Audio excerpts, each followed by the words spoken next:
Hey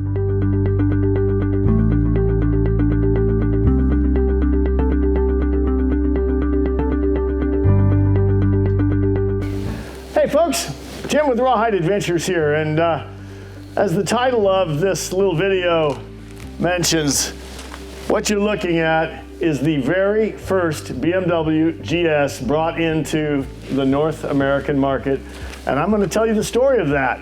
And then there's a very special man that's also connected to that story, and this is really also a story of legacy. So as many of you know, this year is the 40th anniversary of the BMW GS. And for those of you that don't know, GS actually stands for Geländestraße, which in German means cross country or street. And 40 years ago, BMW was in the process of trying to determine whether the bike would be successful in markets around the world. And they decided to ship 10 bikes to the United States to a group of dealers that represented their dealer council. And the idea was each dealer would get one bike for 90 days for test and evaluation purposes. At the end of that 90-day period, the bikes would be sent back to BMW, returned to Germany, and destroyed because they didn't have serial numbers, VIN numbers, and they really were proof of concept bikes, pre-production, if you will. So as it played out, one of those bikes was shipped to a dear friend of mine named Kari Prager, who was the owner of Cal Moto, which is a BMW dealership in Mountain View, California. And Kari received the bike, and to be honest with you, fell in love with it immediately. And I want to share a little bit about Kari. Kari is a very, very special dude. The motto of his dealership was experience shared, and that was Kari. He didn't matter whether it was his passion for riding, his knowledge about motorcycles, his knowledge about the backcountry of the areas that he had traveled. He was willing to share anytime. And Kari was also one of the first people that actually believed in RawHyde from a dealer point of view. Anyway, so Kari got his hands on this bike, this particular bike.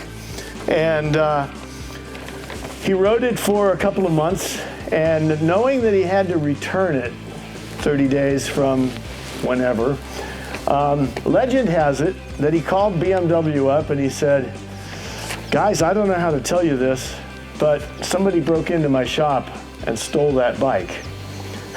How much do I owe you?" Now, that's the legend.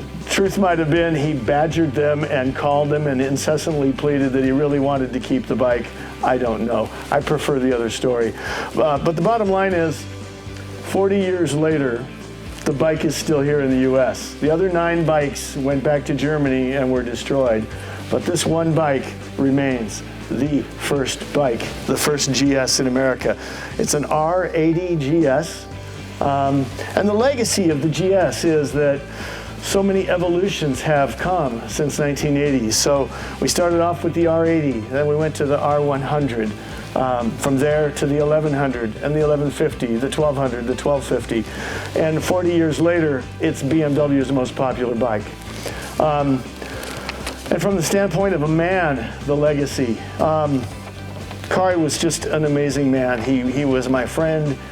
He was the friend to almost everybody that walked into his dealership.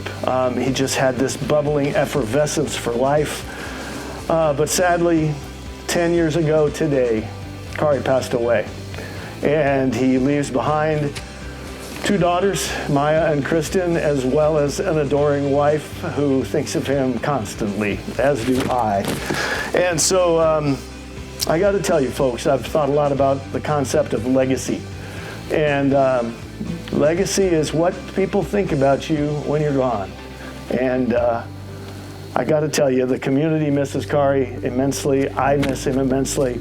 And his legacy, however, remains here at RawHyde, because after his passing, I called his wife, Gail. I said, "Gail, I've heard the story of that old R80, and I don't know what you're going to do with it, but I'd love to have it as a display and a tribute and a memorial to Kari, which this signboard back here illustrates. Anybody that comes to RawHyde can read up on the story of the bike. If any of you are curious and you'd like to see it, give us a call. You're more than welcome to come by. But we're pretty honored to have the original R80 in our little museum here at RawHyde. Kari rode this bike literally until the day he died. He loved it. He rode it to so many RawHyde events. There's pictures here on the board of him doing that. There's a number 88 up on the windshield, or on the headlight from the very first competitive event that RawHyde had. Kari supported us tremendously. So really, this is a story about the bike, but it's a tribute to a man. So the R80 GS was the beginning of it all for the adventure riding world. And Gail, Kristen, Maya, thank you for sharing your dad with me and with the family of adventure riders. So folks, thanks for your time. And remember Kari on this day, November 14th. Thanks.